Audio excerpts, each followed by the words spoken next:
Assalamu alaikum wa rahmatullahi wa barakatuh. Hello everyone, it's Zainab. Welcome back to my daily reading of Lantern of the Path by the sixth Imam, Imam As-Sadiq alayhi salam.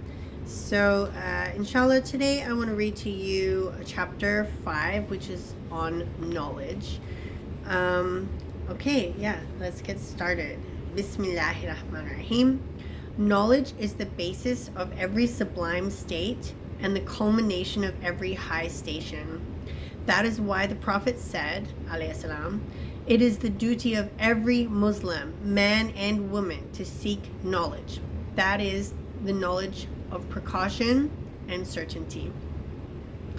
Imam Ali alayhi salam said, seek knowledge, though it be in China, meaning the knowledge of gnosis of the self. Gnosis, Gnosis, is a Greek word that means knowledge of the self, self-knowledge. In it is contained knowledge of the Lord. So he's saying self-knowledge contains knowledge of the Lord. This comment that he said, seek knowledge though it be in China, I think, correct me if I'm wrong, those of you who are in the know, but I think it just means he's just trying to emphasize the importance of seeking knowledge, even if you have to go to the ends of the earth to do so. Seeking knowledge is so important. Learning is so important. And there's no age limit, there's no limit as to what you can learn for anyone, men or women. So anyone who believes that Islam doesn't believe women should get higher education is very, very wrong. Very wrong. I'll continue. The Prophet ﷺ said, whoever knows his own self knows his Lord. Moreover, you should inquire that knowledge without which no action is correct, and that is sincerity. We seek refuge with Allah from knowledge which has no benefit. That is, from knowledge which is contrary to actions performed with sincerity. Know that a small amount of knowledge requires a great deal of action, because knowledge of the hour, as in the end times, I think, because it says the hour with a capital H. So I think, there's actually a footnote here. All will come to an end, and every moment of life will be questioned. And that is the Day of Judgment. So that's what the hour is. The hour is the Day of Judgment. Because knowledge of the hour requires the person who has such knowledge to act accordingly during his entire life. But I don't think anyone has any. Maybe it just means when it says knowledge of the hour, it doesn't necessarily mean knowledge about when the hour is going to be. It just means knowledge about the fact that the hour is inevitable. So Islam teaches about the hour, right? The Day of Judgment, which some people outside of the religion might not have heard about it or might not know about anything about. So Islam, that's one of the things that being Muslim we have to believe in, is the hour.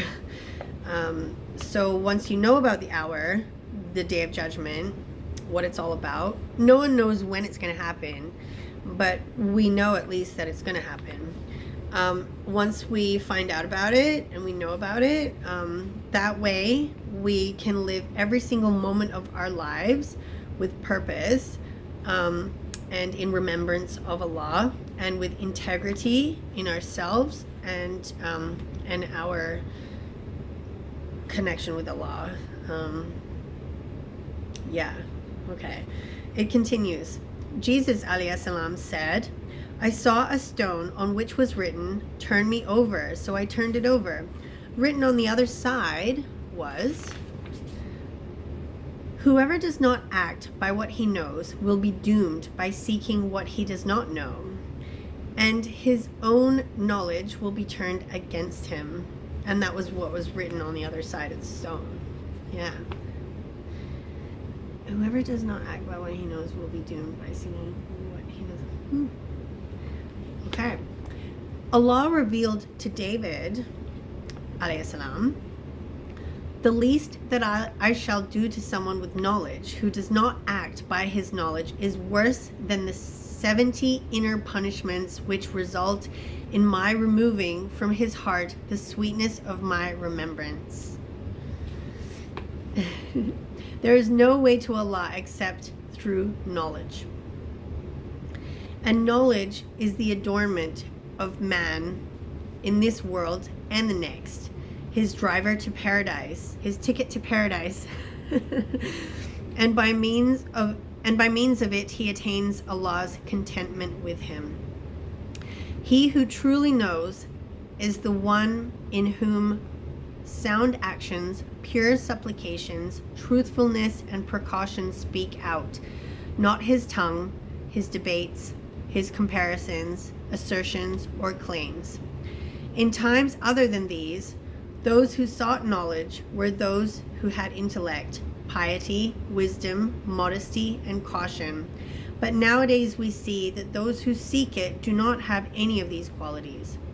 The man of knowledge needs intellect, kindness, compassion, good counsel, forbearance, patience, contentment, and generosity, while anyone wishing to learn needs a desire for knowledge, will, devotion of his time and energy, piety, caution, memory, and resolution.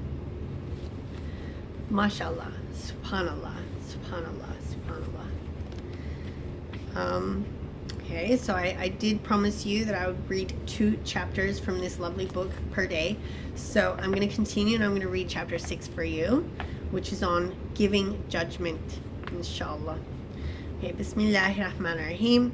Giving judgment is not permissible for someone who has not been endowed by Allah with the qualities of inner purity, sincerity in both his hidden and visible actions, and a proof from his Lord in every state. This is because whoever has judged has decreed, and decree is only valid by the permission of Allah and by his proof. Whoever is liberal in his judgment without having made a proper examination is ignorant and will be taken to task for his ignorance and will be burdened with his judgment, as the tradition indicates. Knowledge is a light which Allah casts into the heart of whomever so he wills. The Prophet said, alayhi salam, whoever is boldest among you in judging is also the most insolent to Allah. Does not the judge know that he is the one who has come between Allah and his bondsmen, and that he is wavering between the garden and the fire? Sufyan ibn Uyayna said, how can anyone else benefit from my knowledge if I have denied myself its benefit? It is inappropriate for anyone to judge on what is permissible, halal, and what is forbidden, haram, among creation, except for one who causes the people of his time, his village, and his city to follow the truth through obedience to the Prophet alayhi salam, and who recognizes what is applicable of his judgment. The Prophet alayhi salam said, it is because giving judgment is such a tremendous affair in which there is no place for hopefully, perhaps, or maybe. The commander of the faithful, alayhi salam, as in Imam Ali, alayhi salam, said to a judge, someone who was being judgmental, do you know the difference between those verses of the Quran which abrogate and those which are abrogated? No, said the judge, the judgmental person. Do you have a command of the intentions of Allah in the parables of the Quran? No, said the judge. Then you have perished and caused others to perish. The commander of the faithful replied, that's what he replied.